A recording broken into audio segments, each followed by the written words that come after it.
Welcome back to Heaving Bosoms, the podcast where two best friends recap romance novels while fawning over narrators and having strong opinions about forehead kisses.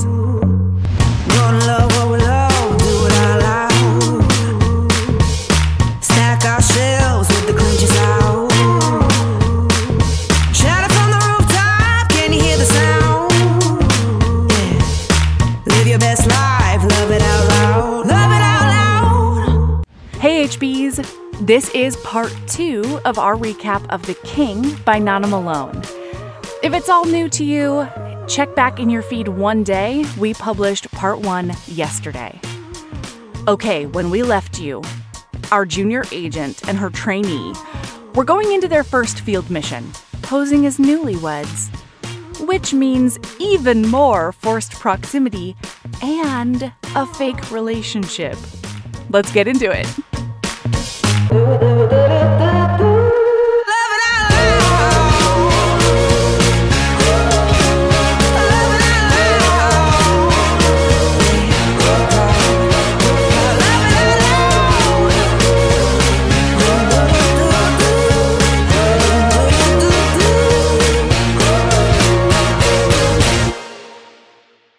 So they go in, they're set up in this, honeymoon cottage situation, and then they meet Massimo and his girlfriend. Yeah, what's her name? Oh, no. His girlfriend, Dahlia. No. Georgette. His girlfriend, Georgette. Yep. We're going with that one. I like that. Georgette. No, what is it actually before I go insane? It's Graciela, but we're Georgetting. So this is also when I realized I need to go back and read Rules Undercover, because we meet Ariel Winston, who was a palace guard and ends up the queen. And I need to read that one. It's #1 cheeky royal, by the way. So Anyway, God, her back catalog. I went down the whole melt. So they are playing couple. And they have to get used to touching on each other. And practicing, smooches and little, forehead kisses. Ooh. How do you feel about forehead kisses, Mel? I am not a fan. I feel like I forehead kiss children, and that's it. If you're romantic with me, your lips do not need to be near my forehead. That it feels... That's so always interesting. Felt kind of condescending. See, I like it. And I'm wondering, have you always been that way? I think so. Huh. I've either been of the no opinion clan or the hates it clan. I'm wondering if part of it is that you have kids. I wonder if something changed. I don't know. No? Mm-mm. It's just interesting. Because, I didn't realize that was such a divisive thing. Yeah, I hate it. People have hard opinions on it, and it just never crossed my mind. I love a little forehead kiss, and I think it's because I'm just so tall that I feel like a forehead kiss, if you're coming up to that's fair. Because it's specifically somebody from above me, cupping my face and tilting me up and little smoochy smooch. It just makes me feel so warm and fuzzy. Granted, I also never got forehead. That wasn't a thing. It wasn't a child thing for me. I didn't get forehead It wasn't for me either. But the image I get when a forehead kiss happens is child in footy pajamas, forehead kiss, pat him on the butt on the way up the stairs, go to bed. That's the image I get. It's very specific. Mm-hmm. Okay. There's layers. Okay. All right. Meanwhile, anyway. I'm I'll call you Daddy. So anyway. So they go to this party, and they see Massimo and Graciela, and Massimo immediately tries to turn them into swingers. Immediately. He gets Graciela in on it, too. He has her bring her out, and he's like, you open? And how does Lachlan feel about sharing? Mm-hmm. And he's and he comes werewolf shifter coded because he heard it from across the fucking ballroom. I swear to God. He actually heard it through her earpiece. Oh. Did you think They were talking. He was talking to her the whole time. I forgot about that. he's like, Massimo's being like, hey, baby, let me stick it in. And he's in her ear like, I'm going to, Yeah. Like, so he shows up and he's like, get away from my wife, and like smooches, like snuggles up on her and like very much possessive. And then they find out that Massimo is having their house bugged. Her older brother, okay, listen, my brother listens to podcasts every once in a while. I have had some, conversations with my siblings, let's just say, as like a person who was a sexual health educator. You know what I mean? Like my comfort level is pretty high. Mm-hmm. But imagining my older brother being like, your villa is bugged, so you have to put on a really good show for being newlyweds. Well, especially because it's audio-visual bug. It's not like they can. It's not like they can just like in the background be like, right. Like they have to like. That sound's got to be made a certain kind of way, you know? There needs to be positions and the funniest clothes. The funniest thing is that Georg. Nope. Fuck. Gabe. Shit. I was thinking Gabe. This name thing is catching. It's great. Oh no. He's like, you don't have to fuck, but like make it like believable. And she's like, in what world is that not sex, bro? Yeah. Like, I mean, I guess you can put on those, but like they didn't bring pasties. They didn't also, bring like actor pasties where you just put a sock on it or whatever. How do you just gotta walk around like that all day? Right. It's wild. It's wild. Anyway, well, but then listeners, so they get back.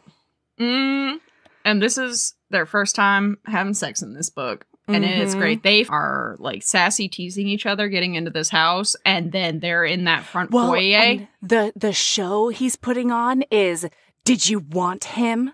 Like, were you? Did you want him? And she's like, I only want you. And he's like, I can't believe this. You thought about it. And she's like, well, maybe I need somebody to step up and show some confidence and show them how much they want me, or I will look for something else. And he's like, I'll show you. So the reason I went up and talked to Nana Malone at Steamy Lit, like I would have made my way over there at some point, is because Kim and I went to a panel that she was on, and she was talking about the main male characters in her books. Yes. And how she like straddling that line, right? Like and I was like, I was intrigued. Nana Malone, you hooked me. And so I did go and chat with her, and everything that I've heard, everything that she said, every little bit, these two books, wow. Nana Malone cashed. Check. You cashed that check. You cashed that check. Anyway, and oh boy, it was hot. It was like his dirty talk. Oh my god, his dirty talk.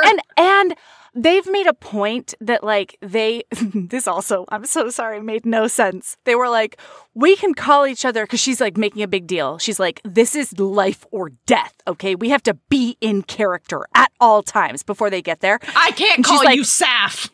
Yeah, you can't. You have to call me Saffron.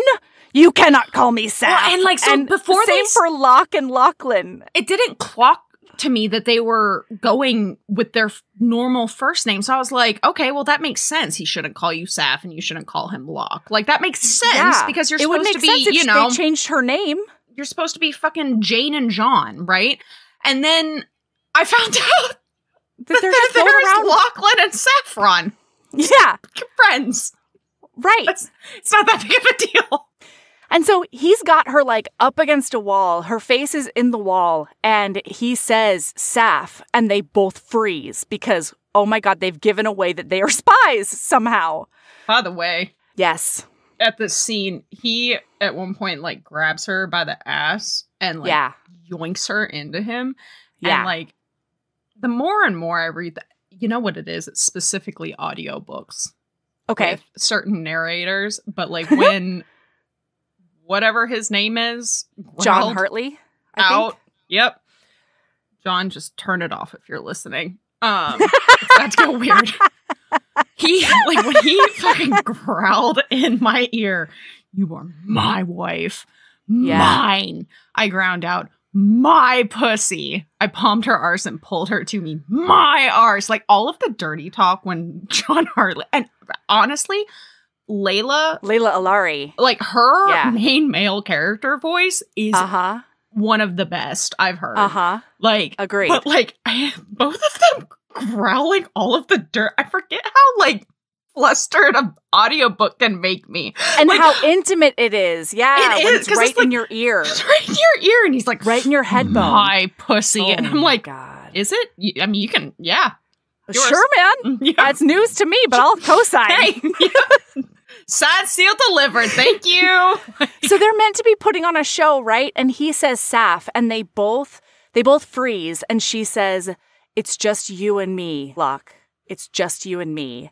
And then that's when they, like, actually start doing, like, serious, sexy things. And he has her up gorgeous. against the wall, facing the wall. It is gorgeous, but it's also fucking hot, y'all. Yes. So she is, like, up against this wall, and he's, like, palming her and grinding on her ass, and, like, pulls her dress up over her ass. And then he's doing the fucking... I learned a cool word, thanks HB Chrissy. When I was trying to figure out tag logistics, I was like, between the thighs is too much. And so I learned the term intrafemoral penetration, which is between the thighs. So he's like intrafemorally penetrating her and like grinding on her and like getting his dick all wet. But he's also like checking in with her, and she's the one that ends up tilting her pelvis in order to give him access. Yes. And then they're going at it, and this was so cute because he, like, flips her around and picks her up. She's like, where are we going? And he's like, I'm taking you to the bedroom. And then he literally gets to the stairs, and he's like, nope, too far. And then he can't do it. Jets back to the couch and, like, lays her out. And then he tells her, I'm sorry, John Hartley tells me, before I get started, I'm going to need you to tell me whose pussy this is. Yeah. And she's like, yours, king. And it was incredible. It was great. He goes down on her. Both books, when he goes down on her, it is very clear that this man is feasting. Wolf shifter coded. Yes, this is his favorite pastime. Absolutely. And then he is fucking her on the couch. She comes like a freight train. And then he pulls her off the couch, bends her over the coffee table, and goes back at it. And he's biting her shoulder, listener. Quite. And says, now be a good girl and tell me whose pussy this is. And she doesn't say anything because she's just too into it. And then he bites her harder and said, I said, whose pussy is this? And it's great. Wow. They come like freight trains. And then I slammed into her again and again. And in that moment, I knew she was mine. Yes. And as I exploded hot jets of my release into her, with my brain struggling to hang on to reality, I knew I had fucked her before. Dun, dun, dun. This was like an unlock. Yeah. No, we're not going Omegaverse on this one. No, I didn't think that at all. I'm laughing because his nickname's Log.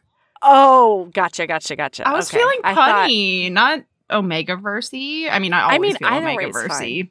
Yeah. But, yeah. So now he's like on edge because he knows that they have fucked before, but he still can't remember like the circumstances, the when, the how, the where. Like, he doesn't know any of that. He just knows in his bones that they have had sex. So he decides that he's going to take a side quest and call his friend who was with him that night to see what happened within some of that 48 hours. And then she, meanwhile, is going to brunch with Graciela to, like, work her as an asset more. So he gets the description of the woman he was with from his friend. He finds out that, like, they left together. And he's like, holy fuck, that was definitely Saffron. And so she's been working me this whole time. She's been lying to me. She must have been part of the black bag situation. Which, like, to like, you know what? Yes, fair, Locke. Yeah, that is a fair assumption to come to. I would also make deduction. These assumptions. Yeah. So he's like, we have to talk about this because this is fucking bullshit. And if she could lie to me for so long, then like, what was last night? What was it when she was saying it's just you and me instead of it's a show? Yeah. So just want to say, Tabs, a lot of times in books, I'm like, you have a terrible best friend, MC. I need you to find a new friend. That is not the case here. Tabitha is a great fucking friend because he goes to Tabs about it when they get back to the compound or whatever. And he's like, what the fuck? I need to like talk to her. And Tabs basically gives him the fucking laydown. She's like, in what world? Like, before you judge her, let's fucking break this down. And then she breaks it all down for him. And she's like, because he's pissed. Rightfully so. Obviously. And Tabs is like, has she been lying to you, though? Or did she come to work one day, the guy that she had a one-night stand with shows up out of nowhere and then pretends not to know her as far as she's concerned? And then she realizes that he doesn't know her because he doesn't remember it at all, and she's his supervisor. But and now so they're in too deep. She's supposed to tell you, hey, you don't remember this, but you've had your cock in my pussy. Like, no, there's not an easy way. There's not a world. Don't. So anyway, we're still on the mission, though, and she goes off to brunch with this lady. We find out that Graciela is like, oh, I need your help because I want to meet the guy I'm cheating on Massimo with. And then the henchman walks in. It's Drake Vandersluth. Unfortunately, it's Webster. So we've got another Georg on our hands. Oh, no! A Dreorg, if you will. Because his name is Drake, right? You are correct. We have a Georg and a Dreorg. I like it. So he walks in. Can't wait till his book. He's sure spinning a web. Anyway. So he walks in. They clock each other. And she's like, I have to pee real quick. And then she books it. She jumps out a window. She red alerts it all. She's like, hey, red alert, we gotta go. And so they burn it down. Get out. Yeah, basically. The protocol is everybody on their own, no matter where they are, drops everything and goes to like a meetup point and then like escapes on the boat or whatever. And if you don't make it to that meetup point, you're on your own, sucker. Yeah, you get to figure out your shit by yourself. But Lachlan, even though he's so mad at her, he's so mad at her. But then they get this, he sees that she specifically sent the red alert. And he's like, oh no, she's in trouble. She's in danger. Mm-hmm. And like, he's going to go after her. And then Saint, their training buddy and like, you know, hacker or whatever, next book, calls him. And he's the hacker, like, but yeah. Whatever, man. So he says... Well, fuck me, I guess. He says also, you're breaking protocol. The third book is called The Rook. So he's probably book 3, huh? Yeah, that would make sense. Okay. I think. Oh, okay. Anyway, so he says you're breaking protocol to Saint, and Saint says you're the one who answered the phone. And then they decide they're both going to go downtown to intercept her on her mad dash from brunch to wherever the fuck they're supposed to be to meet the jet ski or boat or helicopter or whatever. So she's running. She's running for her fucking life. She's losing clothes. She's putting on scarves. She's throwing money at people. This was so sexy. I had such a competency boner for Saffron Abbott that it was painful. I understood Locke's dictuation. Yeah, absolutely. So, but then she like goes through a thing and there are dudes. They're shooting at her. They're milling through crowds trying to get her, right? And then a hand comes out once again and snaps onto her mouth and pulls her into the darkness of an alley. And he's like, are you okay? And suddenly she realizes it's Locke. She's like, I'm okay, but let's get on that motorcycle. I'm also just going to throw out there, Nana Malone knows how to write an action scene because this book was like watching a movie. Mm-hmm. Like during all of these action scenes, and I'm not a visual reader, right? Yeah. But certain authors, I am. just because of the way that they describe everything. And Nana Malone is a fucking wizard because I could see, like, the movie scene where she's, like, walking through the alley and, like, taking off the scarf and looking around and then putting her hair up and then, and, like, throwing the thing out and, like, It's so good. And, like, and so Nana Malone, actually, she writes a lot of spy and, like, heist and stuff like that because she's so good at these action scenes, I think. Fucking good. Yeah. So they end up meeting up with Saint and they get out of there. And now they're in trouble with Georg because they broke protocol. Everybody broke protocol. Nobody should have saved her. Nobody should have met up. Nobody's a team. And how dare you? And he's also questioning whether or not she actually saw Dreorg.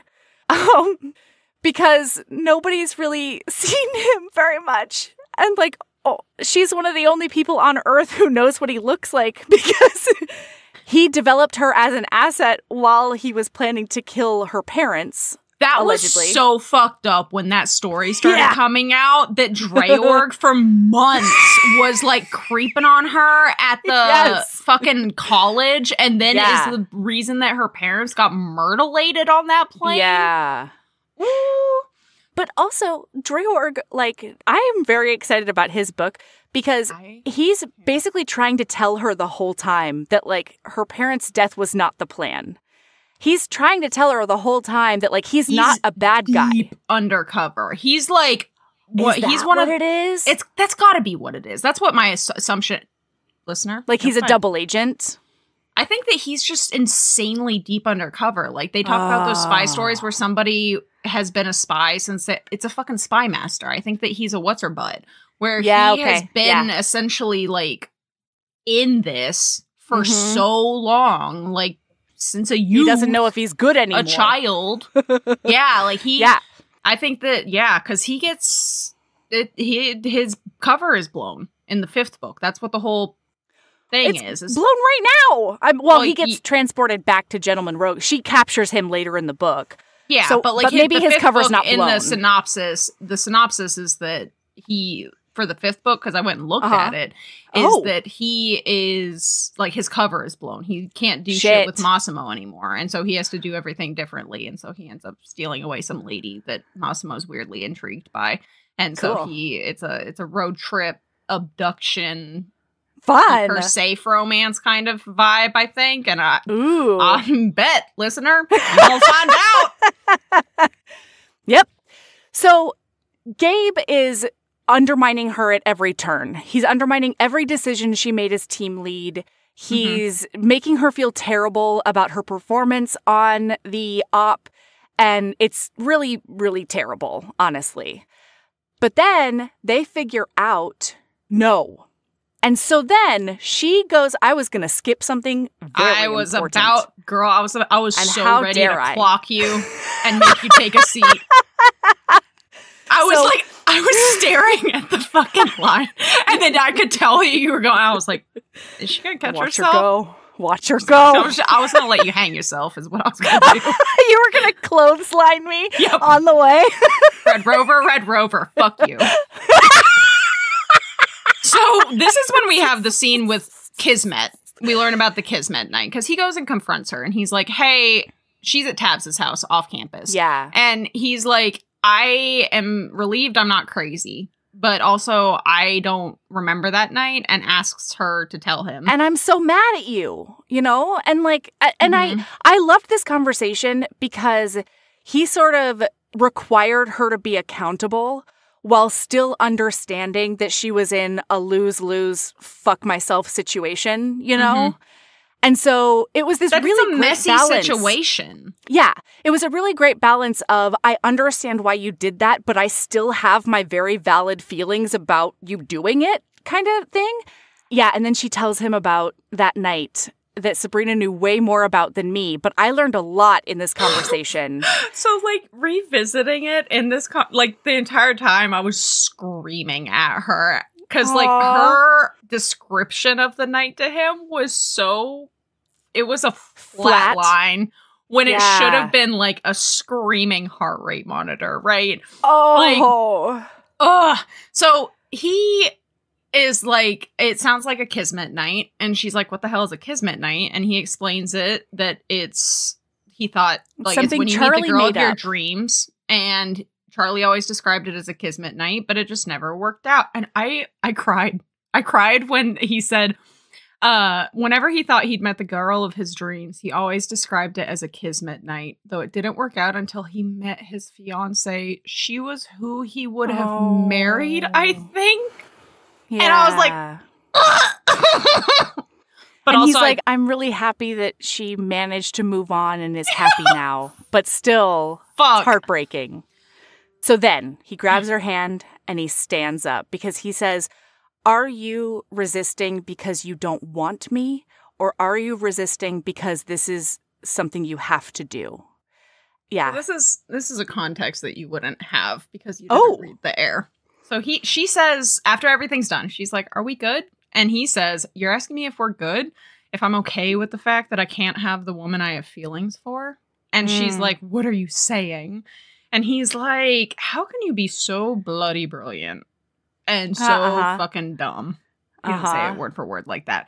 But then he says to her, I'm going to take your hand and I'm going to lead you into the bedroom and then I'm going to hold you. Okay? And the night in the air, they weren't gonna have sex. He literally at one point was just like, just come lay with me. And they go up because he's taking care of her on her birthday. And it was so cute. There's so many parallels between that first night and the progression of this relationship. And it was adorable. So that's great. So wow, they have crazy sex. Crazy good, explosive sex.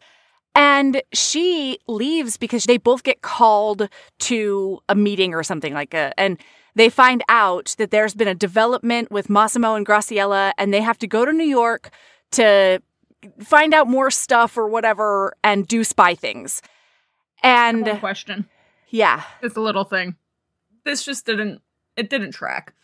So while they're having sex this night, they realize suddenly that he's not wearing a condom after he's inside of her. Mind you, they've never used a condom. Not the night on the island, not all these things. Not even in air? I don't remember. Okay, fair enough. And she's like, oh no. And he looks at her and says, would it be so bad if I fucked a baby into you? And she's no idea.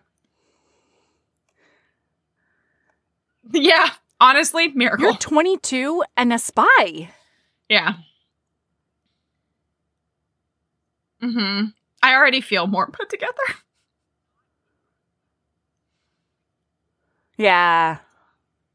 Yeah. Well, because what we were talking about earlier before we even started recording, Wrap it up. Was how and it's probably, you can probably chalk it up to our ADHD, is that there's no such thing as a habit for us. Yeah. There's just no such thing as a habit. Habits don't exist. And so it's incredibly hard really to parkour fall while out pregnant. of them. It's not a magical, I've been doing this every day for that's tough. Or whatever. It's, doing this every day for 9 months, but I fucked up for 3 days in a row, and now how it's are you going to fit that belly into that hidey hole? How is it going to happen? Yeah. All right. So your lady love is becoming champions. I love that. I would also like to give you shit help me for the fact that you literally less than 5 minutes ago gave me hell. Oh God! About me going for lady Georg love. is adopted. I got to first when I had so no they go to idea New York, my it goes lady love sideways, was, and I was going to whip it out my Graciela gets asshole, away, and which then I she did. gets nabbed by Dreorg. And you had it, and he takes her to some house in Queens or something. And so he has her tied up, and he's being like, "I wish you knew all." And every pay defense attention starts to what is that being way. shown to you. He says, and she's like, "Why don't you just kill me?"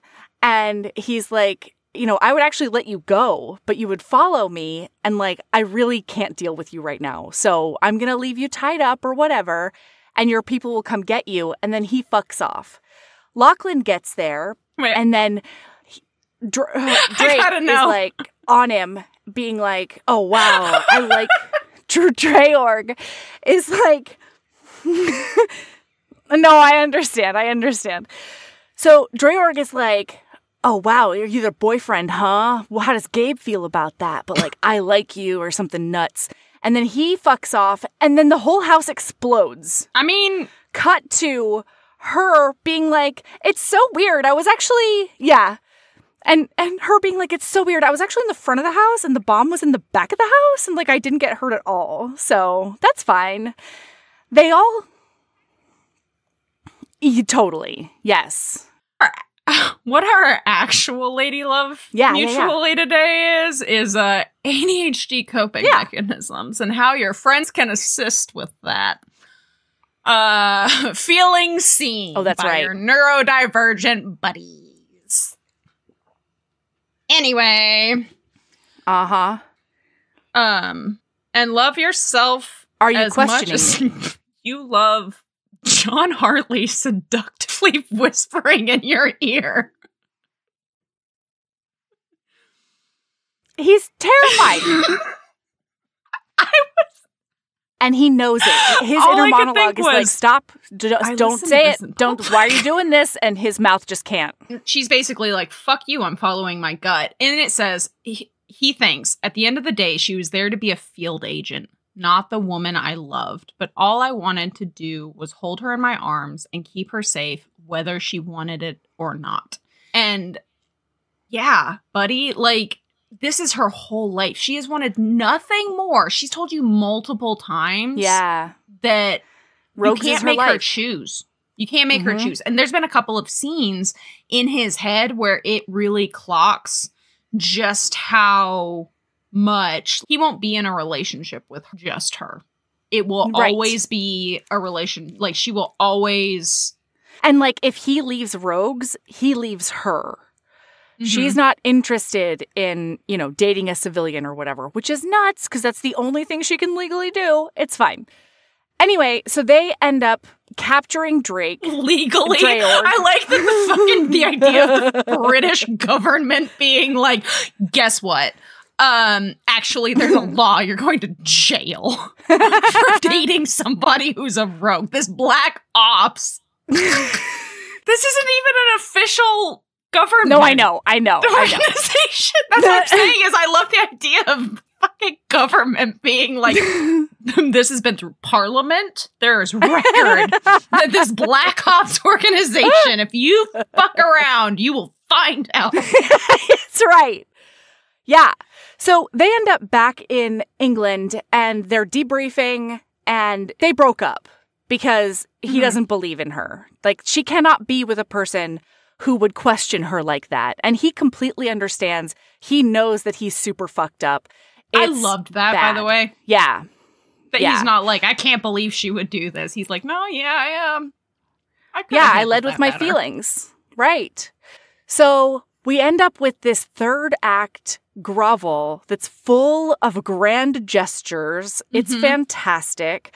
So while there's this third act breakup going on, at one point, this was so cute. She's at Tabs's house and she's upset. She's crying. And then snacks start getting fed under the door at her. And she's like, thanks, Tabs. And upset about all of these things. And then she's like, our whole lives, all I've ever wanted was for Gabe to love me. And I thought he did, but now it seems like he hates me. And then through the door we hear, I don't hate you. And they have brother-sister love conversation, and it's super cute. And then also he's like, by the way, I totally know that he was dipping his wig. You know, like there was no hiding it. I'm a fucking espionage head of department. Like, right. Yeah. Oh my God. And so, but he says about a month ago, because of that, because he makes you smile, I chatted with Oversight, and they're going to change. Not yet. Pardon the flip-flop fuck out of me, Melody Carlisle. No, that's fair. So, he basically gives her his blessing. He's like, you deserve, cut him some slack. You love him. He loves you. And she's like, yeah, but he doesn't trust me, and so I can't do that. Locke then goes to Tabs, gets a whole talking to, because he's like, I need to talk to her. And Tabs is like, get fucked. Yeah. Like, you gonna have to do some work, buddy. And I'm not just gonna give you the key. And so he realizes he needs to do these things. He starts doing these big grand gestures. He gets her perfume made. He finds her mom's diary, all of these things. Super romantic. And, like, we never get any, and I don't need it, right? Like, Nana Malone, you did nothing wrong. But it is baffling to me that he just comes up with the lost diary and, like, figures out the perfume. You know what I mean? Like, and we have no explanation as to how. It doesn't matter. Again, I didn't want it or really need it, but I do wonder, you know, in the back of my mind, how that happened. Well, I whimsied that, but now I'm wondering. So thanks for that. So it's been a couple of weeks. They end up having some fuss in the gym. Thing. They do have some hot sex in a gym. Oh, yeah, they have We're Still Broken Up sex in the gym. It was great.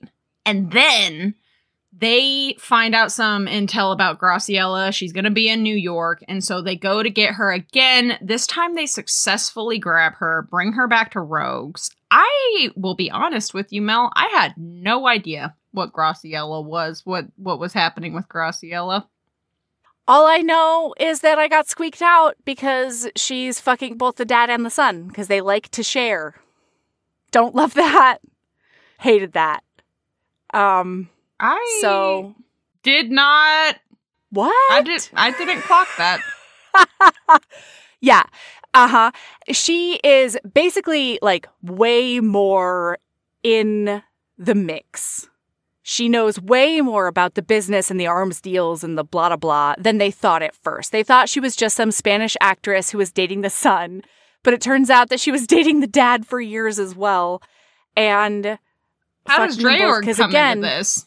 They like to share. They were never dated. They were Okay, here's how I think it happened, right? Because yes, explain like I'm 5, please. No. I'm going to explain for me too, because I need to do it in a linear manner in order to make it happen. Yep. So when she's tied up in that chair in Queens somewhere, right? Dreorg is like, she's like, yeah, it was really fucking creepy when you were hitting on me. And he says, yeah, you're really not my type. I would never have fucked you. And she's like, oh, yeah, that's so gross. But like, you're fucking Graciela. And he says, you think I'm with Graciela? So I think what happened is that Dreorg was coming in to be like, he's around the corner at the button shop. And so go to the dad mozzarella and maybe do that there. And he's not actually the person she was dating. You know what I just realized, Mel? What's up? I don't fucking care. Right? So, anyway, he is talking to Gabe, basically. So the spy stuff in this book is done. And he talks to Gabe. We find out that Gabe, a month ago, put in a work order, basically, to get rid of the fraternization rule. Because it, like, some, like, whatever, we did a thingamabob, and, like, the data shows that scientific study on a Black Ops organization. That, you know, like, interconnected relationships make people stronger and blah, blah, blah, blah, blah, whatever. It doesn't matter. So Lachlan tells Gabe, you have 2 options. 1, I finish my training and I leave the Rogues if I can't have her. 2, by the way, he doesn't have her right now. They're still broken up. 2, I stay on after my training is done. I get to have her. You've changed those rules. And you get the billionaire rogue that you've always wanted. And Gabe's like, joke's on you, buddy. I already put in the work order and it's fixed. I submitted it and it's already been through billing. And so Lachlan rolls up to Tabs's house. And her room on the comp. It doesn't matter. He cares? Rolls up. That's one thing. Okay, Mel, this is one thing I've realized about spy romances. There's just so much. I think that's why I don't read a lot of action romances. I don't care. No, totally. About 90% of it. Like, yeah. I like it as a vehicle for getting other things into my brain. You know what I mean? It gives me the tropey tropes that I like, the catnip that I desire. It's kind of like, what is the, like, this is a vehicle for getting blank into my body. You know, like, I don't actually care about the thing. It's just, you know what I'm talking about? Like coffee for caffeine? No, I can't think of a single example. I know exactly what I'm talking about, but you know, I'm sure you do. There's somebody out there screaming right now. So anyway, he gets to her little place to grand gesture her. I don't really understand what he was grand gesturing. Doesn't matter. Whimsy. And she opens the door and she is wearing the exact outfit that she was wearing the night of her birthday. At the club. Because she was about to leave and go grand gesture him. And they grand gesture each other. And they're so happy. And they say, I love you to each other. And he explains that he's going to be a rogue. And they're together forever now. Yeah, weirdly, they have, you know, Georg sign off on them boning down. Mm-hmm. Yeah. And then the epilogue is like, I don't remember whose perspective it's from, but they basically describe like their life now. And it's that he is, you know, playboy by day, rogue every once in a while. She's rogue full time, but they live together and they sleep together. And like they, you know, they want to be with each other as much as possible. Mm-hmm. He bought a house so that they have a space of their own. Super sweet. And then Saint gets kidnapped and the end. The end. They live happily ever after. Because Saint's book is next. Mm-hmm. You're correct. Oh, good. Cool. And then I acknowledge that you were correct quite a while ago, Mel. Sorry, friendo. Yeah, you were just so excited that you were like, I know I did the order of these books. Yeah. Look at me go. I fully thought that Georg and Tabs' book was next. I thought so, too. That made sense to me. I wasn't shocked when it was Saint, but I was like, I really thought I was going to see Gabe's name in the description. But, nah. Mm-hmm. All right. What's your lady love? What's your lady love? Nope, I got you first. I got you no, first. I got you first. Don't you fucking edit this shit so that you... No! I did it! Okay, fine. My lady love. Every fucking time. Mel, I've been recording with you for over a year. You've been doing this for 8 years. I've been doing it for 7. A minute. Every fucking time, though. My lady... You know what my lady love is? The fact that you and I talk at least once a week, and yet, anytime we fucking hop on a call together, we end up having just chat. So my lady love is having an endless pile of bullshit to talk about with your bestie. Like, every time I think that, like, I'm like, man, I don't know what we're going to talk about today. We end up having a 30-minute pre-record conversation about some random ass shit. Yeah. Where we're just catching up on each other's lives, even though, guess what? We've been texting all week. And we talked on for like an hour and a half on Monday.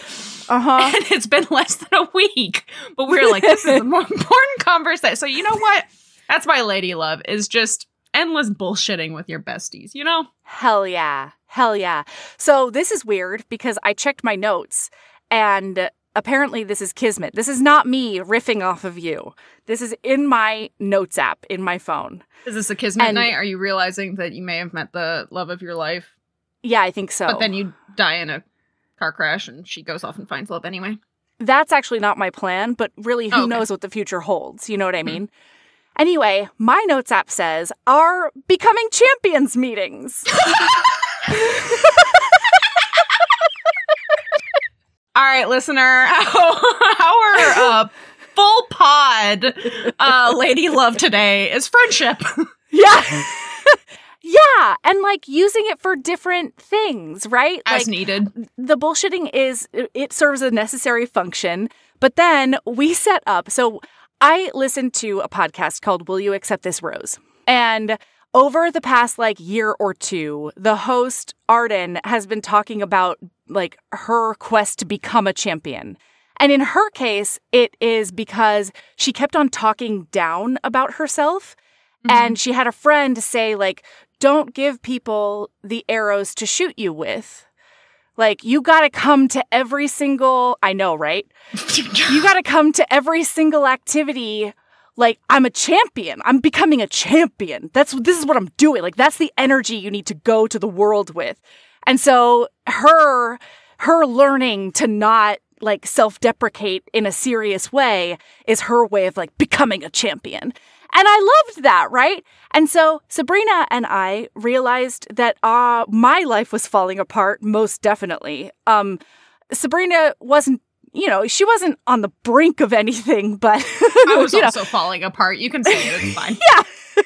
So we decided basically, that we needed accountability partners, not for like podcast either, just our general lives. Because just for context, we have very similar jobs in the sense that, like, I work for a company and you work for, essentially, you're self-employed, right, through podcast, but it's both work from home jobs. It's work from home, and we're both in charge of our own schedule. We're in charge, like, we are completely in charge of the structure. And, like, that's the last thing. I need external structure is what I need. Yeah, so we decided that we're meeting every Monday to, like, set us up. We tell each other, like, how we did last week on our goals and what we want to accomplish this week. And then on Thursday, we have a champion check-in most of the time. Yeah, I was going to say, not that we've done that since, like, July, but it's fine. Yeah. But, like, and we have, like, monthly goals that we check in once a week. We have 6-month goals. We have yearly goals that will change as needed. And it's just really nice having somebody. It's also, like, for me, it's one of those things where, like, there's somebody else there to be like, how are you doing? Because I'm a verbal processor and like external processor. And so there's a lot of stuff that I won't necessarily realize until I'm talking it out, which is basically, like, earlier when I was talking about, like, bullshitting with the bestie, that was what it was. That's what earlier we were doing. we were verbally processing some stuff. Yeah, so it's been really great, and it's kept me on track in a way that I needed hard. For August, I had a hard... Oh, my God. We're out of school, so we put becoming champions on hold for, like, 3 weeks, and when both of us tell you that everything fell apart. Everything was a fog. I can't tell you what happened in August. Like, I have no idea. Podcast came out. That was good. Yeah. So now that we're back on our bullshit with becoming champions meetings and, like, being accountable to each other, same. And I'm remembering the good habits that I can forget on a dime. Yeah. So.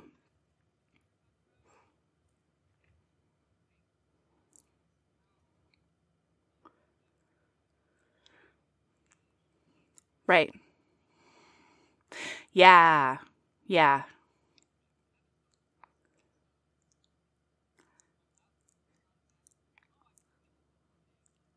21 days. Yeah.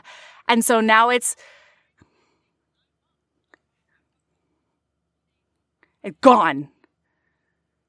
Yeah. I don't even remember doing it for those 9 months. Like, it's gone. Yep.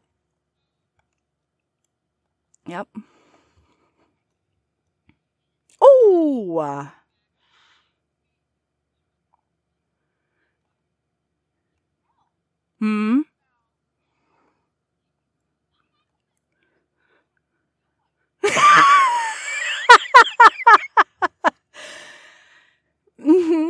You did.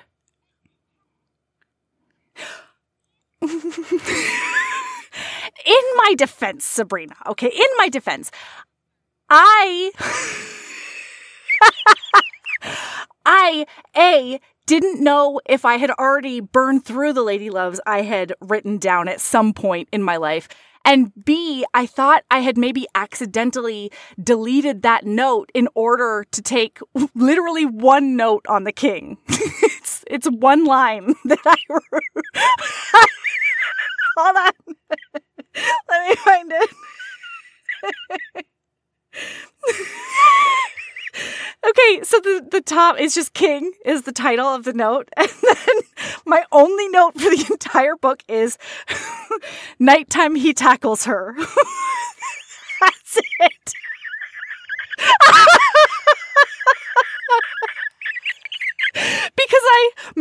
to be like, nighttime he tackles her.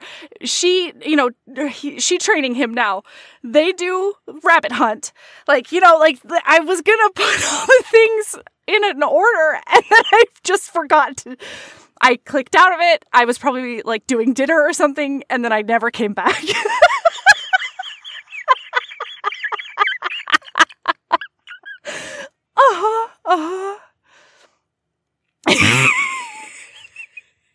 Yeah, for sure.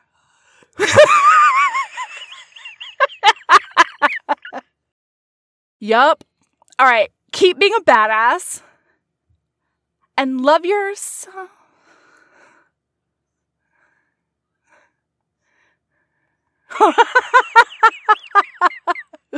John Hartley asking you whose pussy this is? Oh my God!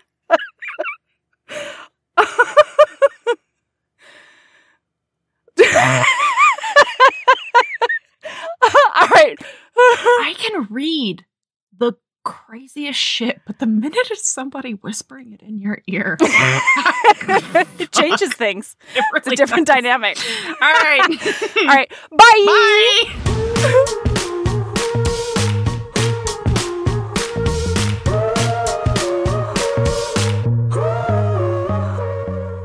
We love to hear what you think about all the books we recap. So go comment on our social media or get into the Discord and tell us everything. And our DMs are open, like very open. Okay, we'll be back next week when we recap Impromptu Match by Lily Mayne. It's an monster romance set in an underground wrestling league, and it's so delicious. Heaving Bosoms is produced by us, Melody Carlisle and Sabrina Bradley. Editing is done by me, Melody Carlisle. Our theme music is by the incredible singer-songwriter Brittany Fonts, and our art is by the ultra-talented author Kate Pryor. If you like our show, remember to follow us on your favorite podcast app, rate us 5 stars, and leave a review.